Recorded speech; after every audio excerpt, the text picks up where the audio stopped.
Alright, so these very first few tips are basically going to be about how to get the sword easily and just having a better experience on getting the sword rather than landing at the sword and getting killed immediately.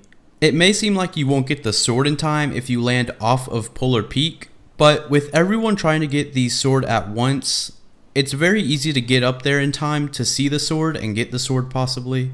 Because everybody is fighting at once and they're not trying to really focus on getting the sword, they're focusing on killing everybody to get the sword first. And that creates time for you to loot areas around Polar Peak and you don't even have to be on the mountain of it. Two of the best areas to land that are near Polar Peak are the Frozen Over Greasy Grove and Frosty Flights. If you want to get to Polar Peak quick but don't need that much loot, you can go to Greasy Grove and you'll be right under Polar Peak. If you want to have a better chance at getting better loot, I recommend going to Frosty Flights and getting an airplane, but also getting some guns and ammo first. My next and probably final tip on how to get the sword safely is you're going to want to land not at the sword, but around the sword. This is sort of like landing at Greasy Grove or something like that, except when I mean land around the sword, I do mean land around on Polar Peak. So it's probably best to get some high ground on the castle or in one of the little huts. And usually you can camp around in one of these little huts or castle and you can shoot anybody that tries to grab the sword. But besides that, that's basically all the tips for how to get the sword safely. It really just depends how smart you play and how lucky you get. So these are all of the tips on how to get the sword. Now we're going to go on to how to defend yourself. Defending yourself against the sword can be a bit of a pain, because this sword is the most powerful weapon in Fortnite at the moment, and it's actually more powerful than explosives if used correctly. So my first tip on how to defend yourself against this sword is that building is most likely not going to help you in any case. As you can see with the background footage, I just slice through anything easily if I use my jump attack ability. So building will probably get you nowhere. And although building is the main mechanic of Fortnite, it is kind of interesting to see some kind of game changer like this. But this is why Fortnite has other game-changing mechanics, for example, balloons, and airplanes and ATKs.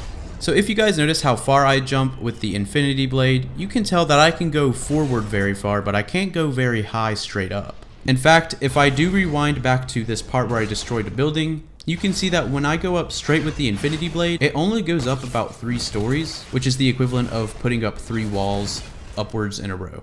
So obviously balloons go higher than that. I do believe they can go up to build limit, and thankfully with one of the newer updates, balloons go on your back and you can still hold your gun.